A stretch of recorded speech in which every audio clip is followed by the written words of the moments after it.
Hello, class 12th. It's me, Priyanka Tyagi, your economics teacher. Welcome to you all in Priyanka Tyagi's tutorial. So, lastly we studied about role of public sector in industrial development, under which we have seen that there was shortage of capital for investment with the private sector. So, the government sector had to make the industrial investment through the public sector undertakings. Second role was due to the small size of market in Indian economy, private sector could not work as they only work for profit earning purpose. So here the government had to help in the industrial development, and thirdly for the equity and social welfare government directly participated in the process of industrialization. Now, today we will read about the IPR 1956. IPR means Industrial Policy Resolution 1956. तो पहले समझेंगे कि industrial policy क्या है. ये एक ऐसा important instrument है जिससे रेगुलेट एंड कंट्रोल किया जाता है इंडस्ट्रियल एक्टिविटीज़ को किसी भी इकोनॉमी में. इंडस्ट्रियल पॉलिसी मीन्स ऐसा इंस्ट्रूमेंट जिससे इंडस्ट्रियल एक्टिविटीज़ को कंट्रोल किया जाता है किसी भी इकोनॉमी के अंदर.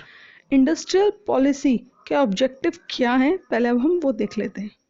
तो इंडस्ट्री की ग्रोथ को बढ़ाना, जैसा कि हमारे देश में जो सेकेंडरी सेक्टर का शेयर था वो आज़ादी के समय बहुत कम था.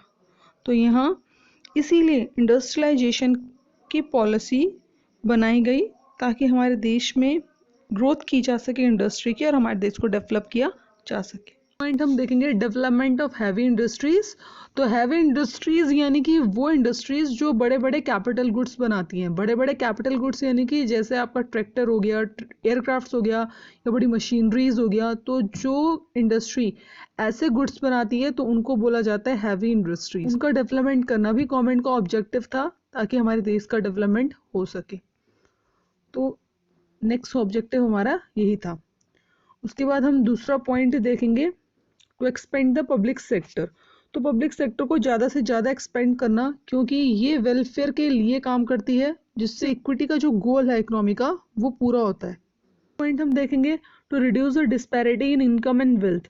तो जो डिस्पैरिटीज़ हैं इनकम और वेल्थ की, जो विभिन्नताएं हैं उसे ख़त्म करना. गरीबों को ज़्यादा प्रोवाइड करना कोई भी फैसिलिटी, अमीरों से ज़्यादा टैक्स लगाना उनकी इनकम के हिसाब से, और डिस्पैरिटी को कम करने की कोशिश करना. नेक्स्ट पॉइंट है, to prevent the monopolies and concentration of wealth and income. तो मोनोपोलीज यानी कि एक अधिकार. तो पहले उस टाइम पे क्या था कि कुछ ही सिलेक्टेड जो हमारी थी कंपनीज उस टाइम पे थी, जैसे टाटा, बिरला, ये इंडस्ट्रीज उस टाइम पे थी आज़ादी के टाइम पे हमारी. तो उस टाइम अगर हम प्राइवेट सेक्टर को अपॉर्चुनिटी देते तो ये तो जो बड़ी कंपनियां थी ये और को बढ़ने नहीं देती, जिससे कारण फिर इन्हीं की मोनोपोली चलती. तो यहाँ पर गवर्नमेंट ने इस मोनोपोली को तोड़ने के लिए क्या किया, पब्लिक सेक्टर को ज़्यादा से ज़्यादा बढ़ावा दिया.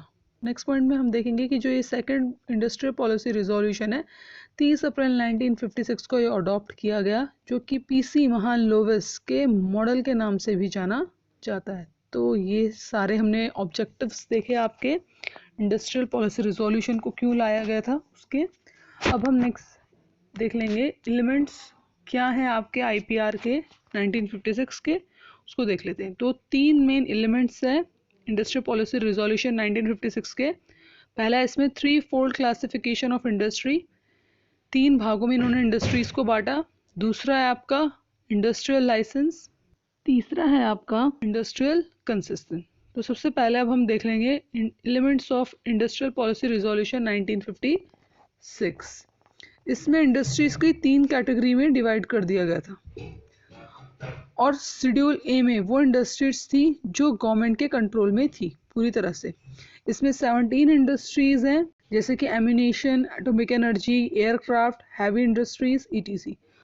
तो गवर्नमेंट ने 17 इंडस्ट्रीज को अपने कंट्रोल में रखा. उनमें से एक थी एम्यूनेशन, यानी कि जो डिफेंस वगैरह के गन्स वगैरह जो बनती हैं गोला बारूद टाइप, तो वो इसमें आ जाती हैं. और दूसरी एटॉमिक एनर्जी, एयरक्राफ्ट और हैवी इंडस्ट्रीज.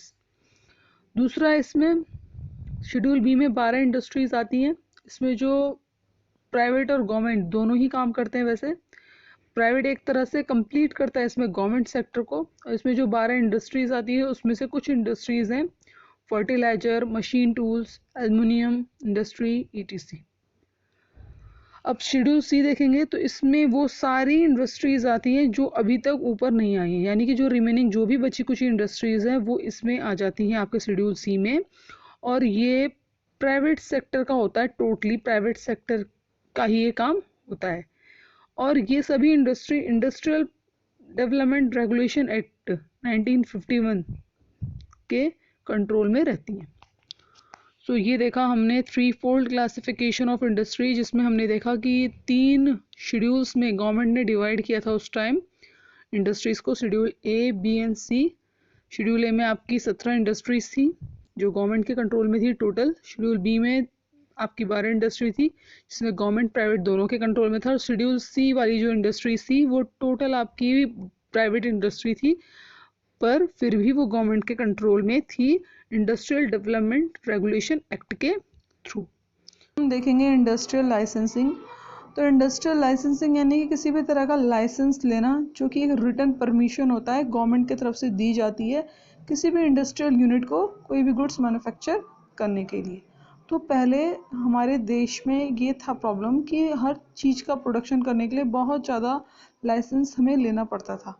कोई छोटे से छोटे काम के लिए भी हमें लाइसेंस लेना पड़ता था, और इस वजह से जो प्रोड्यूसर है वो बहुत ज़्यादा डिस्करेज होता था प्रोडक्शन करने के लिए या किसी भी अपना काम, अपना बिजनेस स्टार्ट करने के लिए। तो देखेंगे हम किस किस चीज़ के लिए जो लाइसेंस है वो लेना पड़ता था। पहला इसमें setting up a new industry, कोई नई इंडस्ट्री सेटअप करनी है तो भी आपको लाइसेंस लेना पड़ेगा। सेकेंड है expansion of the existing ones, अगर आपकी जो एग्जिस्टिंग इंडस्ट्री है उसको आपने एक्सपेंड करना है, बड़ा करना है, तो भी आपको लाइसेंस देना पड़ता था। नेक्स्ट है डाइवर्सिफिकेशन ऑफ द प्रोडक्ट में कुछ चेंजेस लाना है, कोई डाइवर्सिफिकेशन करना है, या वो भी आपको लाइसेंस लेना पड़ता था। तो ये सारे कुछ पॉइंट्स है जिन चीज़ के लिए आपको लाइसेंस लेना पड़ता था। तो बहुत ज़्यादा उस टाइम लाइसेंसिंग का कस्टम था हमारे देश में। किसी भी इंडस्ट्री को अलाउड नहीं किया जाता था जब तक कि वो लाइसेंस ऑब्टेन ना करे। कोई भी इंडस्ट्री अलाउड नहीं की जाती थी जब तक कि वो लाइसेंस नहीं ले लेती गवर्नमेंट से।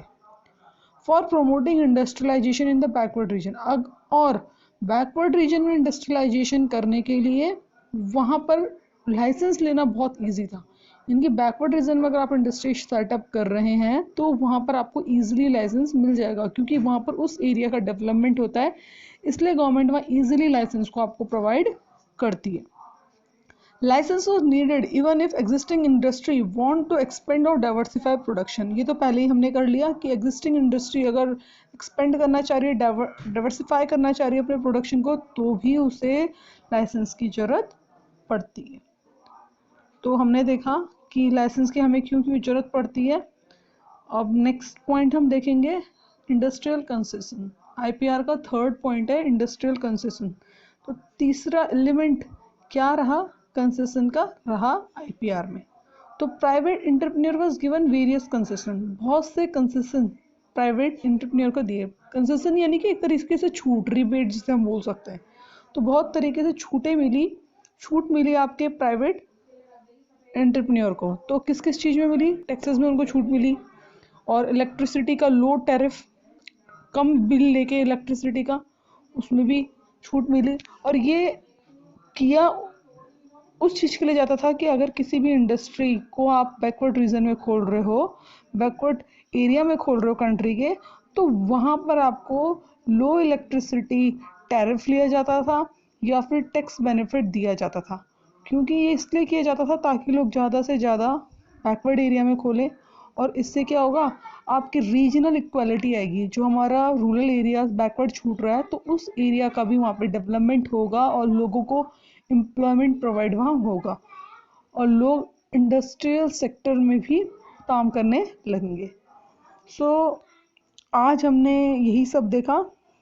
हमने 3 पॉइंट्स देखे आज आईपीआर के, 3 जो एलिमेंट्स थे वो देखे। That was classification of industry, जिसमें हमने 3 शेड्यूल्स देखे कि किस तरह से 3 शेड्यूल्स में आपकी डिफरेंट इंडस्ट्री को बांटा गया, शेड्यूल ए, बी एंड सी में। उसके बाद हमने नेक्स्ट देखा कि इंडस्ट्रियल लाइसेंसिंग क्यों ज़रूरी है। 3 चीज़ों के लिए हमें चाहिए, किसी नई इंडस्ट्री को सेटअप करने के लिए, ब्रांच एक्सपेंशन करने के लिए या डाइवर्सिफिकेशन करने के लिए प्रोडक्ट का। और किसी भी इंडस्ट्री को अलाउड नहीं होगा licence until they receive the licence. Backward region में गवर्नमेंट प्रमोट करती है इंडस्ट्रियलाइजेशन करना, और कंसेशन दिए जाते हैं, टैक्स बेनिफिट्स दिए जाते हैं अगर आपका कोई भी इंडस्ट्री अगर बैकवर्ड रीजन में खुलता है तो वहाँ पे टैक्स का भी बेनिफिट है, इलेक्ट्रिसिटी के बिल में भी आपका बेनिफिट है। तो ये सब आज हमने देखा। That all was for today. Thank you for watching and please do like share and subscribe to my channel.